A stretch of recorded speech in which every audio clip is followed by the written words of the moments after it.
Do you notice that the norms and standards, to quote The Atlantic, of American life seem to have changed overnight, and all of a sudden, we're being told we must accept things that would have been completely unimaginable 2 months ago?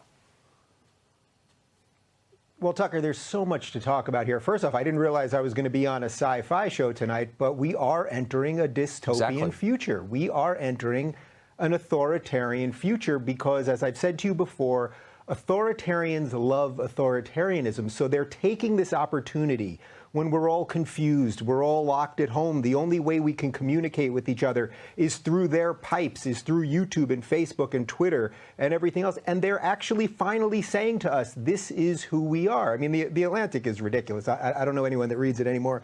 But the bigger issue here is the YouTube, Twitter, Facebook component of it, because we are now saying to them, or they're saying to us, we're going to tell you what's true. And if you dare go against what we say is true, not necessarily what is true, but what we say is true, then we're going to boot you. So, of course, the other part of this is that it will always only be one side that gets booted here. I mean, is Facebook running around and is Twitter and YouTube running around? Are they taking away all the Russian collusion videos that were up over the past couple of years? I'm pretty sure MSNBC has a YouTube channel that still has videos on it. I mean, that was pushing lies and misinformation and propaganda.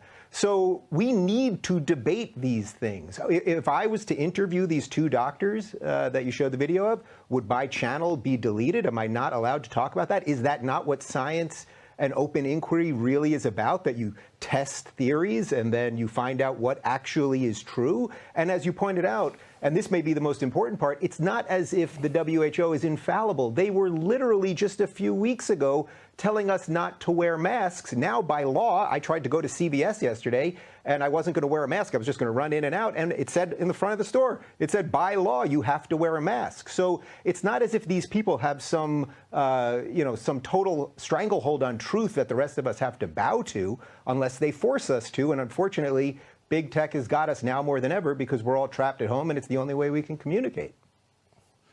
So no one in science has a monopoly on the truth. Science, in fact, is a rejection of the idea that there is a monopoly on truth. It's the endless search for what we can prove. That's what science is. This has nothing to do with it. You introduced as a hypothetical the notion that you could be deleted your channel for hosting this video. I'm not sure that is hypothetical anymore, and my question is very simple. How long before they come for you? You just wrote a book called Don't Burn This Book. How long before they come for the show? Sincere questions. Yeah, well, at some level, I don't want to think about it. But, Tucker, you've written a couple of books, and you know that the publishing process takes quite some time. So I finished this book back in July.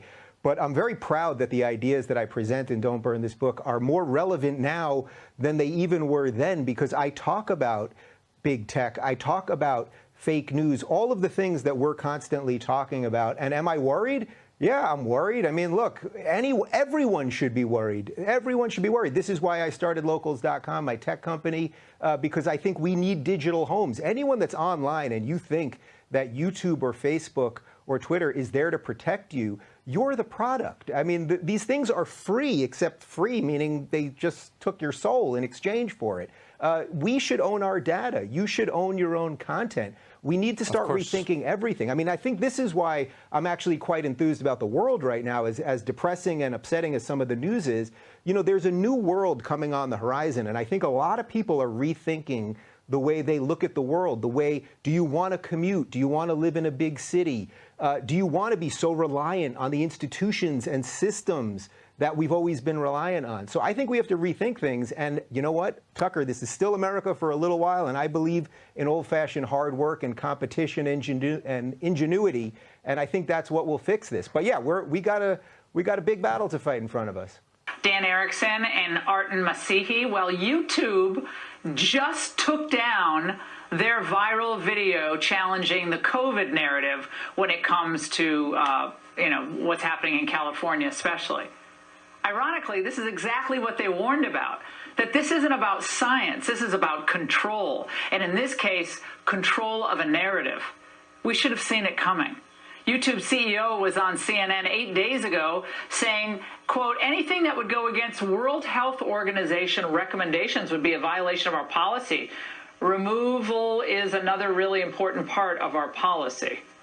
Well, if you aren't worried about censorship in this country, you better be now.